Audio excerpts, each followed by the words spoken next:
Hello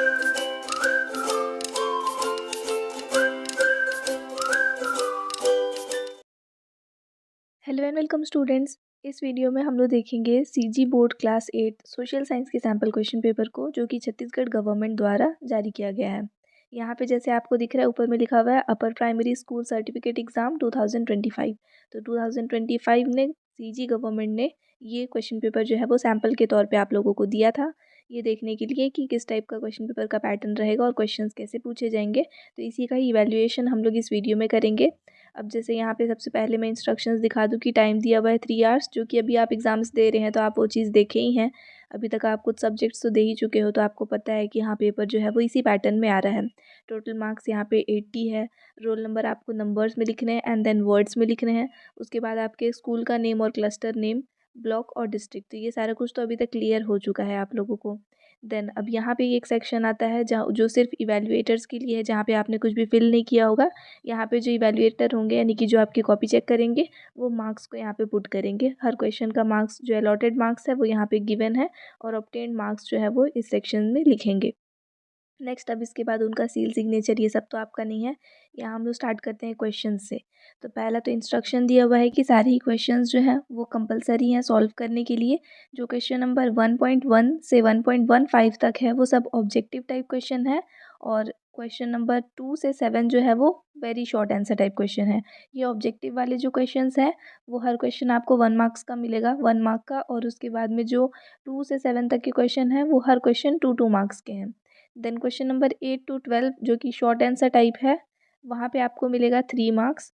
उसके बाद में लॉन्ग आंसर टाइप क्वेश्चंस हैं, जो कि क्वेश्चन नंबर 17 से 18 तक मिलेंगे। अच्छा, यहाँ पे मार्क्स अलॉटेड थोड़ा सा ऊपर नीचे ही लिख दिया है, ये 2 मार्क्स। और उसके बाद में क्वेश्चन नंबर 19 और 20 तक ये सेकेंड सेक्शन होता है लॉन्ग क्वेश्चंस का। अब यहाँ पे जैसे मार्क्स अगर डिस्ट्रीब्यूशन देखोगे आप, तो यहाँ दिख गया 1 मार्क्स, 2 से 7 तक के आपको 2 मार्क्स, तो फिर 8 से 12 तक ये 3 मार्क्स मिल रहा है। 12 के बाद जब आप 13 से 16 तक आओगे तो वो 4 मार्क्स हो जाएगा। 17 और 18 जो है वो 5 मार्क्स का, और 19 20 जो है वो 6 मार्क्स का क्वेश्चन है।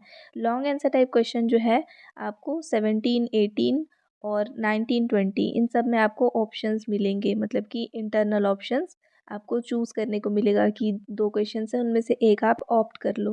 अब आते हैं क्वेश्चंस पे। इसके अलावा भी और भी सैम्पल पेपर्स हम लोग ऑलरेडी बना चुके हैं, साइंस का भी और अदर सब्जेक्ट्स का भी, सोशल साइंस का, मैथ्स का, सबका। तो वो सारे सैम्पल पेपर वाली वीडियोस को भी आप देखना, उनका लिंक आपको डिस्क्रिप्शन में मिलेगा। सैम्पल पेपर है, वहाँ पे जो क्वेश्चंस हैं वो सारे भी इंपॉर्टेंट हैं।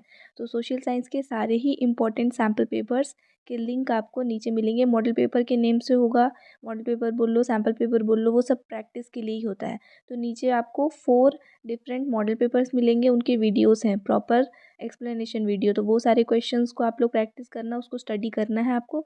उसके अलावा और सैम्पल पेपर्स मिलेंगे, जो कि आपको ये जो वीडियो है इसके लिंक के साथ में टेलीग्राम चैनल का लिंक है डिस्क्रिप्शन में। तो वहाँ वो टेलीग्राम चैनल आप ओपन करोगे ना, तो जब ये जो वीडियो होगा इसका लिंक जहाँ पे डाला होगा उसके जस्ट नीचे वाले जो पीडीएफ्स होंगे वो आपके सैम्पल पेपर हैं सोशल साइंस के, तो उनके क्वेश्चंस को भी प्रैक्टिस करना। अब यहाँ फर्स्ट क्वेश्चन है चूज़ द करेक्ट ऑप्शन का। तो आपको लिखना है, उसके बाद यहाँ आंसर लिखने के लिए भी कॉलम दिया है, क्योंकि आपको तो पता ही है कि इसी पेपर में फिल करना होता है। फर्स्ट क्वेश्चन है which of the following is a man made resource. अब यहाँ देखो, मिनरल्स, रॉक्स एंड सॉइल, ये सारी चीज़ें तो ह्यूमन बींग्स बना नहीं सकते। तो मैन मेड रिसोर्स में क्या आ जाता है, मशीन, जो कि बनाया जा सकता है। तो यहाँ वो आंसर हो जाएगा। देन आते हैं नेक्स्ट यहाँ पे, what is called black gold. तो ब्लैक गोल्ड किसको बोलते हैं, गोल्ड को नहीं बोलते हैं, आयरन को नहीं बोलते हैं। कोल और पेट्रोलियम में आपको लगेगा कि कोल हो सकता है, लेकिन आंसर यहाँ पे पेट्रोलियम है, due to its economic value. Economically ये बहुत ही वैल्यूएबल होता है, इसलिए इसको ब्लैक गोल्ड बोलते हैं।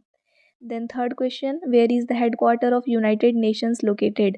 तो यूनाइटेड नेशन का जो हेड क्वार्टर है वो न्यूयॉर्क में लोकेटेड है, तो यहाँ पे आंसर हो जाएगा ऑप्शन बी।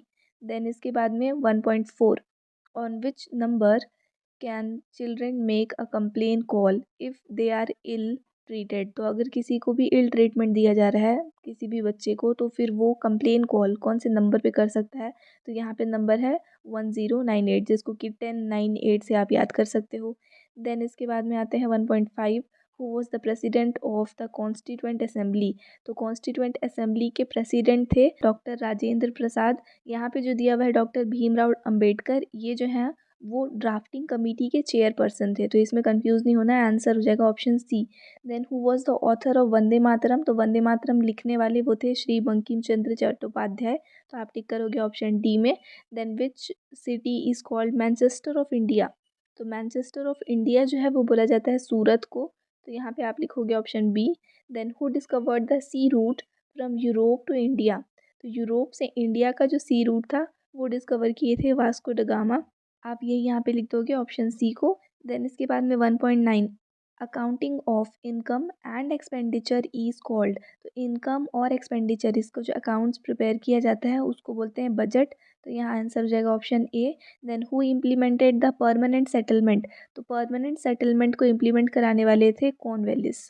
इसके अलावा जैसे लॉर्ड डलहौजी हैं, तो इनका डॉक्ट्राइन ऑफ लैब्स आप आगे जाके देखोगे, मतलब स्टडी किए होगे और इससे रिलेटेड क्वेश्चंस भी मिलेंगे। देन वेलेस्ली है, इससे रिलेटेड भी क्वेश्चंस आपको देखने के लिए मिलेंगे। नेक्स्ट आते हैं अब सेक्शन बी में। अच्छा, ये जो मैं आपको बोल रही हूँ कि इनका रिलेटेड क्वेश्चन वो इसीलिए भी क्योंकि आपको ये सारे जो गवर्नर जनरल्स थे इंडिया के, उन्होंने कहाँ पे कौन सा ऐसा इंपॉर्टेंट वर्क किया है, उन सब चीज़ों को पढ़ना है, इसके लिए बोल रही हूँ। देन इसके बाद फिल इन द ब्लैंक्स में फर्स्ट क्वेश्चन है dash was the last emperor of Delhi, तो दिल्ली के लास्ट एम्परर थे बहादुर शाह जफ़र, जिनको कि बहादुर शाह टू के नेम से भी जानते हैं, तो वो आपको लिखना है। Then dash is called Iron Man of India, तो इसका आंसर हो जाएगा Sardar Vallabhbhai Patel. And dash is the phone number of the police control room, police control room का phone number 100 and new number 112 है, तो आप देखना आपको स्कूल में क्या पढ़ाया गया है उसके अकॉर्डिंग आप आंसर फीड करना। Then jute is also known as, तो जूट को गोल्डन फाइबर भी बोलते हैं, तो यहाँ पे वो हो जाएगा। देन इसके बाद dash industry is one of the oldest industries in the world, तो पूरे वर्ल्ड में जो ओल्डेस्ट इंडस्ट्री है वो है टेक्सटाइल इंडस्ट्री, तो यहाँ पे लिखोगे टेक्सटाइल। ये सारे तो हो गए objective type question. Then very short answer type questions, तो जैसे यहाँ पे हर एक क्वेश्चन जो है वो 2 मार्क्स का होगा और टोटल 6 क्वेश्चंस आपको यहाँ पे मिलेंगे, टोटल 12 मार्क्स का आपका ये सेक्शन हो जाएगा। व्हाट इज़ इनकम टैक्स, ये बताना है, आंसर आपको स्क्रीन पे डिस्प्ले हो रहा होगा, इसके अकॉर्डिंग आप वर्ड टू वर्ड लिख सकते हो। मैं एक्सप्लेन कर देती हूँ। इनकम टैक्स वो टैक्स है जो कि इम्पोज किया जाता है गवर्नमेंट के through on the income earned by individuals या फिर entities. Third question, right any two principles of Satnam sect, तो सतनाम सेक्ट के कोई भी 2 प्रिंसिपल्स लिखने हैं, तो जैसे बिलीव करते थे वो वन सुप्रीम गॉड पे, और इक्वालिटी वो प्रमोट करते थे हमेशा among the human beings.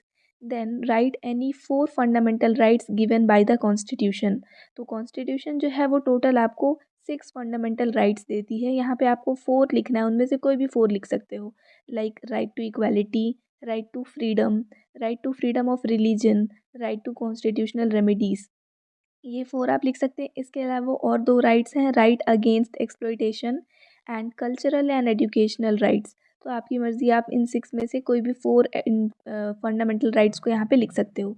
Then आते हैं फिफ्थ क्वेश्चन पे, why do we need courts, courts का रिक्वायरमेंट क्यों है, हम लोग को क्या ज़रूरत है उसका, तो यहाँ पे आप क्या लिखोगे, कोर्ट जो है वो इंटरप्रेट और अपहोल्ड करता है लॉज को। अब इंटरप्रेट करने का मतलब होता है कि एक्सप्लेन करना, लॉज का मीनिंग आपको एक्सप्लेन करता है और उसको अपहोल्ड करता है।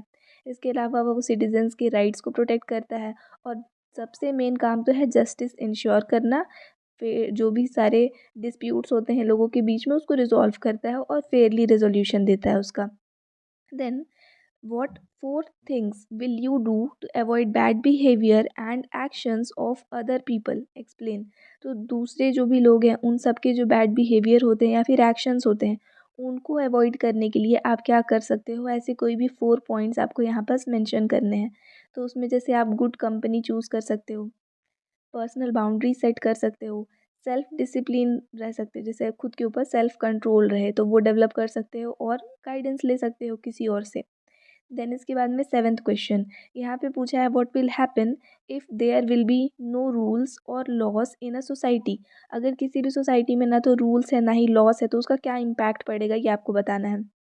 तो अगर लॉज जो भी बनाए जाते हैं ना वो इंश्योर करता है पीस, सेफ्टी और फेयरनेस को, अगर लॉस नहीं होंगे कहीं पे भी तो जो पीपल हैं वो वायलेट करेंगे अपने राइट्स को और दूसरों के राइट्स को, जिसके कॉन्सिक्वेंसेस भी वो नहीं देखेंगे कि क्या उसका रिजल्ट या आउटकम निकल के आने वाला है, जिसके वजह से कॉन्फ्लिक्ट्स होंगे, इनसिक्योरिटी होगा और सोशल ऑर्डर जो है वो ब्रेक डाउन होगा। नेक्स्ट पेज में क्वेश्चन नंबर 8, यहाँ से आपका स्टार्ट होता है short answer type question first. यहाँ पे हर एक क्वेश्चन जो है वो 3 मार्क्स का होगा। टोटल 5 क्वेश्चंस हैं, तो 15 मार्क्स का आपका ये सेक्शन हो जाता है। फर्स्ट क्वेश्चन है, why did state of Chhattisgarh is called Chhattisgarh. तो जो स्टेट है हमारा छत्तीसगढ़, इसको छत्तीसगढ़ के नेम से क्यों जानते हैं? अब ट्रेडिशनली ये बिलीव किया जाता है कि ये एक फ्रेज़ था, छत्तीसगढ़ उससे आया है, जिसका मीनिंग होता है 36 फोर्ट्स। दूसरा एक और थ्योरी है जिसके अकॉर्डिंग छत्तीसगढ़, ये चेदी डायनेस्टी का एरिया था, तो वहाँ से इवॉल्व होके ये नेम आया है। नाइन्थ क्वेश्चन है, why write any 3 ways to save energy at home. तो घर में एनर्जी सेव करने के लिए कोई भी 3 वेज आपको लिखने हैं। तो आप लिख सकते हो जैसे कि स्विच ऑफ कर दिया जाए अप्लायंसेस को जब वो कोई यूज़ में नहीं है। इसके अलावा एनर्जी एफिशिएंट डिवाइसेस को यूज़ करें। इसके अलावा मैक्सिमाइज़ करें नेचुरल लाइट और वेंटिलेशन को। Then 10th question, what do you mean by central government? Write names of all the organs of central government. तो सेंट्रल गवर्नमेंट का मीनिंग लिखना है और उसके बाद उसके जितने भी ऑर्गन्स हैं उनके नेम्स लिखने हैं। तो जो सेंट्रल गवर्नमेंट है उसका मीनिंग क्या होगा कि ये हाईएस्ट गवर्निंग अथॉरिटी होता है किसी भी कंट्री का, जो कि रिस्पॉन्सिबल है सारे ही नेशनल लेवल डिसीजन मेकिंग के लिए, एडमिनिस्ट्रेशन के लिए और पॉलिसी इम्प्लीमेंटेशन के लिए। अब इसके 3 मेन ऑर्गन्स होते हैं। एक होता है लेजिस्लेचर जिसके अंदर पार्लियामेंट आता है।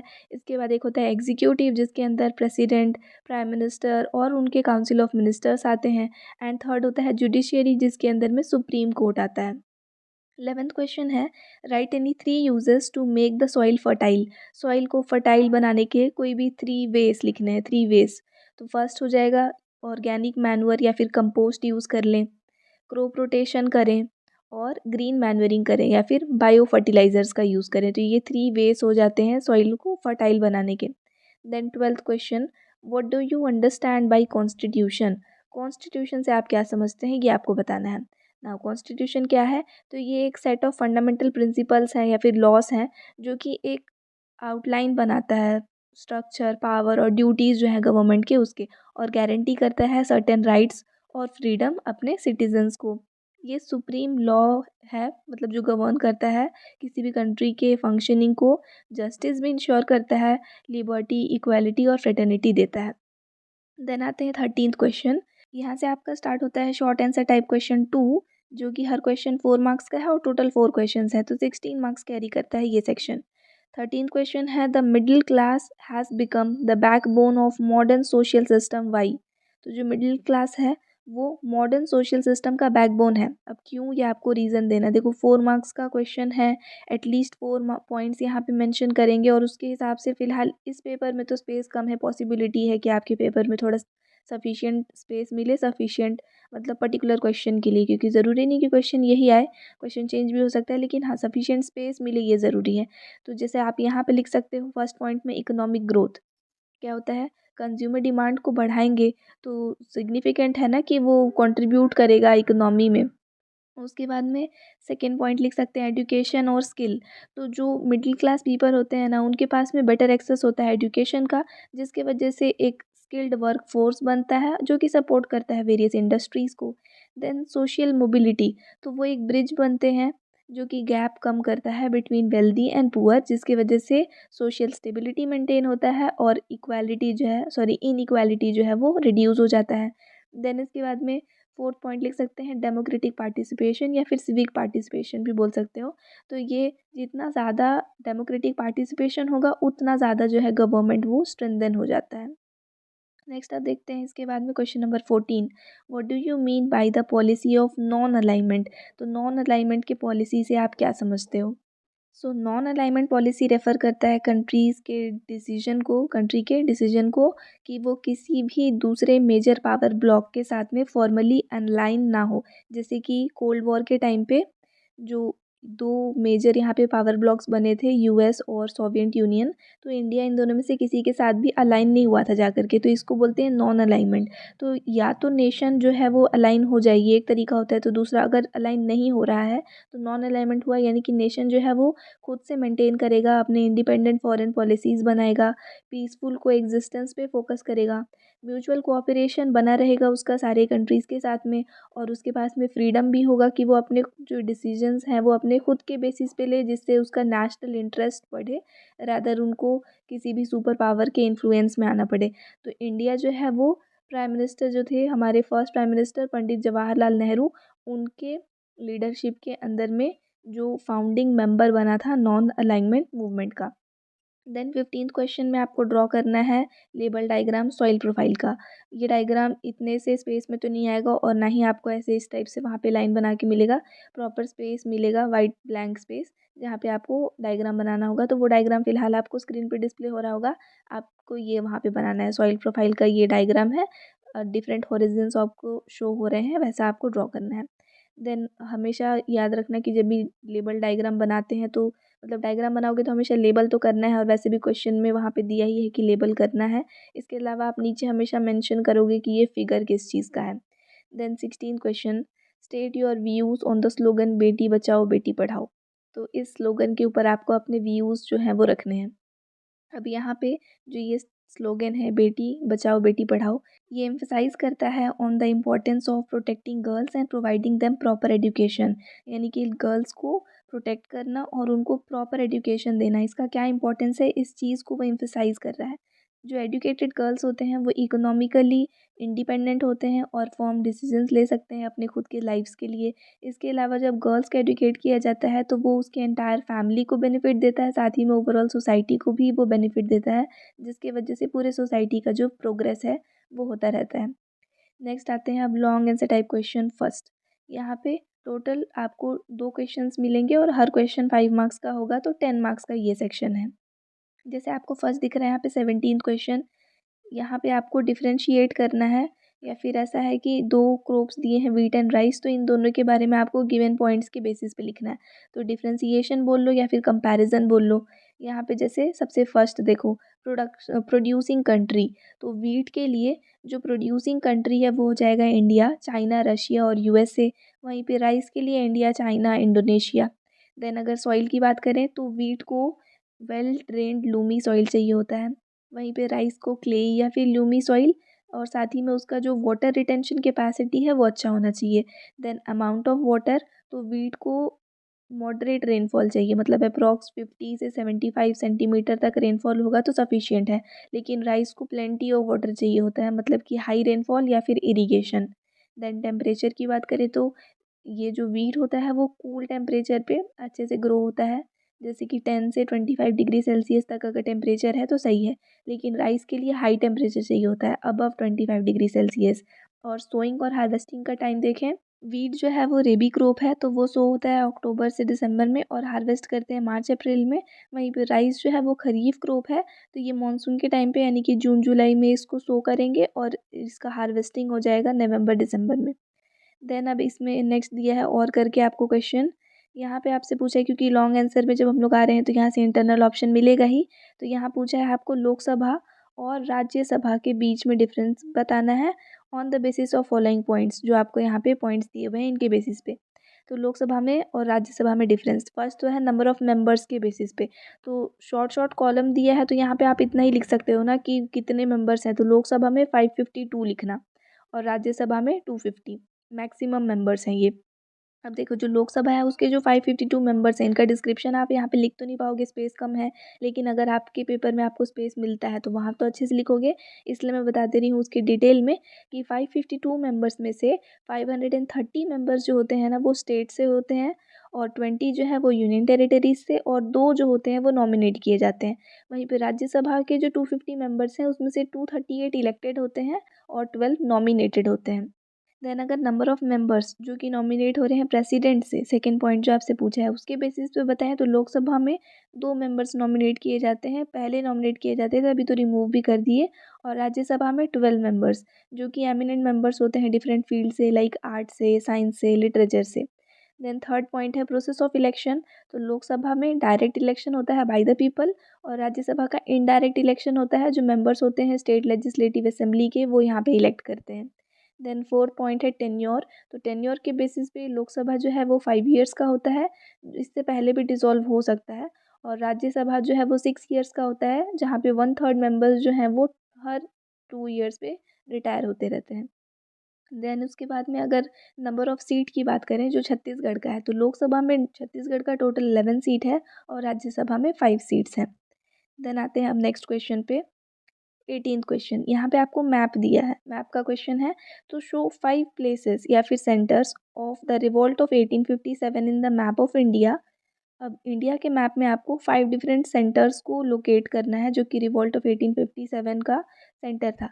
आपको दिया है यूपी, मध्य प्रदेश, बिहार, झारखंड और छत्तीसगढ़। तो बस इनको आपको यहाँ पे मेंशन करना है।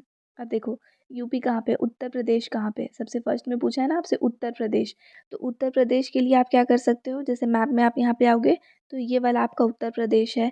देन उत्तर प्रदेश के अलावा पूछा है मध्य प्रदेश, तो मध्य प्रदेश आपका ये वाला आ जाएगा। देन इसके बाद छत्तीसगढ़, तो छत्तीसगढ़ ये वाला रीजन है। हाँ, इसके अलावा और कौन से पॉइंट्स थे, बिहार और झारखंड। तो यहाँ पे अब आओ, ये बिहार है और ये वाला झारखंड। तो टोटल ये 5 आपके वो स्टेट्स हो गए जो यहाँ पे लोकेट करने के लिए बोला था।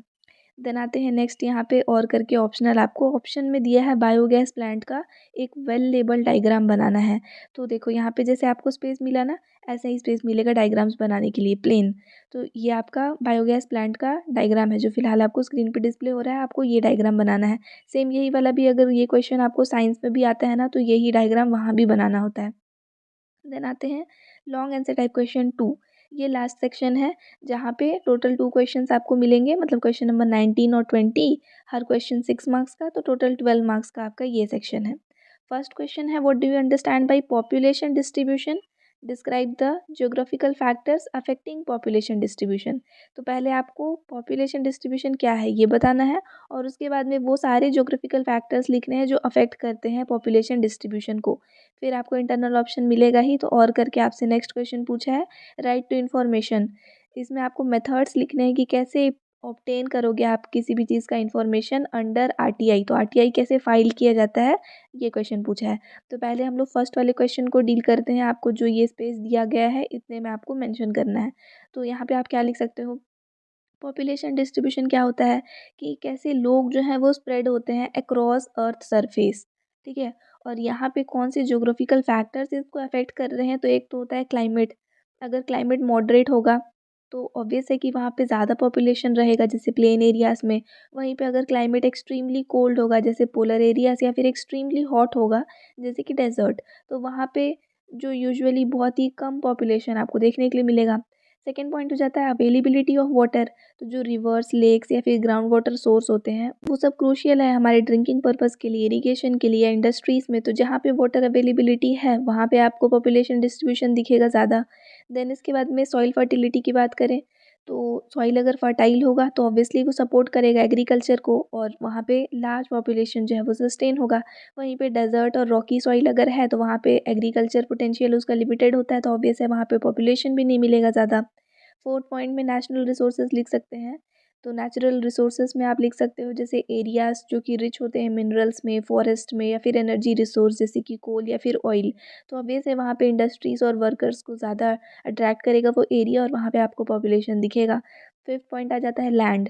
तो अगर लैंड फ्लैट है या फर्टाइल है तो वो सपोर्ट करेगा एग्रीकल्चर को, और वहाँ पे अर्बन डेवलपमेंट होगा। लेकिन वही माउंटेन्स और प्लेट्यू एरियाज़ में जो कि लेस एक्सेसिबल होते हैं, तो ऑब्वियसली वहाँ पे आपको ज़्यादा पॉपुलेशन नहीं दिखेगा।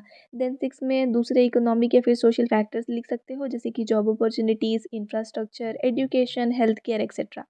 अब जो और करके आपसे सेकंड क्वेश्चन है, describe the method of obtaining information under RTI. तो आरटीआई कैसे फाइल कर सकते हैं, अब इसके लिए आप क्या लिख सकते हो। फर्स्ट स्टेप तो ये रहेगा कि आपको एप्लीकेशन लिखना पड़ेगा। ये एप्लीकेशन एड्रेस रहेगा पब्लिक इन्फॉर्मेशन ऑफिसर को, जो कि आप जो भी कंसर्न डिपार्टमेंट को आप लिखना चाह रहे हो उनके लिए। तो ये जो पब्लिक इन्फॉर्मेशन ऑफिसर हैं इनको PIO भी बोलते हैं। देन सेकेंड पॉइंट में आप मेंशन करोगे डिटेल्स। तो सेकेंड स्टेप ये हो जाता है, मेंशन करेंगे डिटेल्स। तो क्लियरली आपको बताना है कि आपको किस चीज़ से रिलेटेड इन्फॉर्मेशन चाहिए। थर्ड स्टेप है कि आप फ़ीस पे करो। तो यूजुअली 10 रुपीज़ फ़ी होता है, और अगर जो लोग बिलो पॉवर्टी लाइन है उनके लिए free of cost. Fourth step होता है एप्लीकेशन सबमिट करना। तो या तो पोस्ट कर सकते हैं, या फिर पर्सनली दे सकते हैं, या फिर अगर ऑनलाइन सबमिट करने का ऑप्शन है तो वो भी कर सकते हैं। फिफ्थ स्टेप हो जाता है रिस्पॉन्स के लिए वेट करो। जैसे कि जो पब्लिक इन्फॉर्मेशन ऑफिसर थे PIO, वो या तो रिस्पॉन्ड कर देंगे विदिन 30 डेज़, और अगर अर्जेंट है तो उस केस में 48 आवर्स में रिस्पॉन्स आ जाता है। सिक्स पॉइंट आता है अपील इफ़ नीडेड। तो अगर रिप्लाई नहीं आया या फिर अनसेटिस्फैक्ट्री इन्फॉर्मेशन आपको मिला तो आप अपील कर सकते हो। तो ये हो गया 19th क्वेश्चन। देन आते हैं अब 20 नंबर, लास्ट क्वेश्चन है, यहाँ पे आपसे बोल रहा है right short notes on following any two, किसी भी दो के ऊपर, या तो डलहौजीज एनेक्सेशन पॉलिसी या फिर सब्सिडरी अलायंस और डुअल रूल, ये तीन में से कोई भी दो। अब यहाँ पे भी ऑप्शन मिला है कि फिर से आपको शॉर्ट नोट्स लिखना है किसी भी दो पे, तो यूनाइटेड नेशन या फिर India's role in united nation या फिर वर्ल्ड हेल्थ ऑर्गेनाइजेशन, तो ये सारे हैं। तो यहाँ आपको काफ़ी ज़्यादा ऑप्शंस मिल जाते हैं ना, कि इन थ्री में से भी एक तो ऑलरेडी टू का ऑप्शन था, फिर या तो ये थ्री में टू नहीं पसंद आया तो इन थ्री में से कोई भी टू, तो ये क्वेश्चन है। अब यहाँ पे जैसे वन बाय वन सबको देख लेते हैं, तो पहले डलहौजीज एनेक्सेशन पॉलिसी, उसके बाद subsidiary alliance and then dual rule. तो डलहौजीज एनेक्सेशन पॉलिसी, अब यहाँ पे क्या लिखेंगे कि जो लॉर्ड डलहौजी हैं, जो कि गवर्नर जनरल थे इंडिया के 1848 से 1856 तक, उन्होंने इंट्रोड्यूस किया था डॉक्ट्राइन ऑफ लैप्स। इसके अंडर क्या होता था कि अगर किसी रूलर का डेथ हो गया विदाउट किसी बायोलॉजिकल हायर, उस केस में उसका जो टेरिटरी होता था उसको लैप्स कर लेती थी गवर्नमेंट। इसके अंडर में झांसी, सतारा और नागपुर, ये सारे रीजन्स को लैप किया गया था। देन सेकेंड जो आपका पॉइंट था सब्सिडरी अलायंस, यहाँ पे लिख सकते हैं जो लॉर्ड वेलेस्ली थे, ये भी गवर्नर जनरल थे 1798 से 1805 तक, ये इन्होंने इंट्रोड्यूस किया था।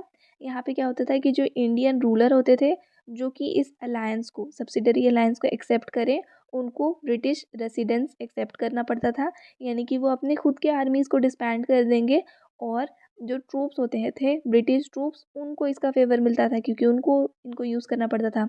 जो प्रिंसली स्टेट्स होते थे वो इसके वजह से अपना सॉवरेनिटी जो है वो लॉस कर रहे थे, और उसके वजह से फिर सब्सिडरी अलायंस जो है वो उनके लिए हार्मफुल रहा।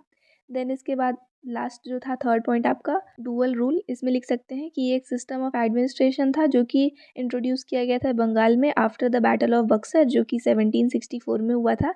यहाँ पे जो ब्रिटिश थे उनको क्या मिला, जैसे डुअल रूल है, यानी कि दो लोग का रूल चलेगा सेम जगह पे। तो जो ब्रिटिश है उनको दीवानी मिलता है, मतलब राइट टू कलेक्ट रेवेन्यू, दीवान का सिस्टम, और वहीं पे नवाब्स को निज़ामत मिलती है, यानी कि जस्टिस और एडमिनिस्ट्रेशन वो उनके अंदर आ जाता है। तो यहाँ पे रेवेन्यू कोई और कलेक्ट कर रहा है, जस्टिस का काम और एडमिनिस्ट्रेशन का काम किसी और का है, तो ओवरऑल ये एक कन्फ्यूजन क्रिएट कर रहा था और करप्शन को भी बढ़ा रहा था। तो ये हो गया इन तीनों का। अब नेक्स्ट जैसे बाकी के जो थ्री पॉइंट्स थे, और मैं आपको जो ऑप्शन मिला था यूनाइटेड नेशन के ऊपर लिखने का, या फिर India's role in united nation लिखने का, या फिर वर्ल्ड हेल्थ ऑर्गेनाइजेशन पे लिखने का। तो जैसे पहले यूनाइटेड नेशन के ऊपर लिखते हैं, तो यूनाइटेड नेशन जो है उसका इस्टेब्लिशमेंट हुआ था 1948 में after the Second World War. इसका काम क्या था, इंटरनल पीस मेंटेन करना, सिक्योरिटी मेंटेन करना। इसके मेन ऑर्गन्स थे जैसे कि General Assembly, Security Council, Economic और Social Council, International Court of Justice और सेक्रेटरीट। इसका जो वर्क था वो क्या था कि ग्लोबल इश्यूज जैसे कि ह्यूमन राइट्स हो गए, क्लाइमेट चेंज हो गए, या फिर ह्यूमैनिटेरियन एड्स, इसके ऊपर वो वर्क करे। तो ये हो गया यूनाइटेड नेशन का। नाउ इंडिया का क्या रोल था यूनाइटेड नेशन, जो आपका सेकेंड पॉइंट है, तो इंडिया जो है वो फाउंडिंग मेंबर था यूनाइटेड नेशन का। वो कंट्रीब्यूट करता है यूनाइटेड नेशन में बाई मेंटेनिंग पीस, उसका जो पीस कीपिंग मिशन है वो पूरे वर्ल्ड में उसका वो सही से चलता रहे, उसमें इंडिया का भी कंट्रीब्यूशन है। ये एडवोकेट करता है कि क्या सारे रिफॉर्म्स जो हैं वो किए जा सकते हैं सिक्योरिटी काउंसिल पे। इसके अलावा ये एम्फेसाइज करता है on the importance of multilateralism. अब मल्टीलेटरलिज्म क्या होता है, यानी कि मल्टीपल कंट्रीज़ जो हैं वो कोऑपरेट करके एक दूसरे के साथ अच्छे से रहें, जिसको बहुपक्षीय ऐसा कुछ हिंदी में बोलते हैं। देन इसके बाद में जो सिक्योरिटी काउंसिल है उसको वो एम्फेसाइज करता है, वो हम लोग देख लिए, और ये फोकस करता है सस्टेनेबल डेवलपमेंट में, क्लाइमेट एक्शंस में, जो भी क्लाइमेट चेंजेस आते हैं तो उस पर एक्शंस लेना, या फिर ग्लोबल पीस को मेंटेन करना। ये हो गया। देन थर्ड आता है वर्ल्ड हेल्थ ऑर्गेनाइजेशन। तो ये एक स्पेशलाइज्ड एजेंसी है यूनाइटेड नेशंस की, जो कि रिस्पॉन्सिबल है इंटरनेशनल पब्लिक हेल्थ के लिए। ये इस्टेब्लिश हुआ था 7 अप्रैल 1948 में। इसका हेडक्वार्टर जिनेवा स्विट्ज़रलैंड में है। ये कोऑर्डिनेट करता है ग्लोबल रिस्पॉन्सेस के लिए, जो कि मतलब सारे हेल्थ और इमरजेंसीज में ये काम आता है।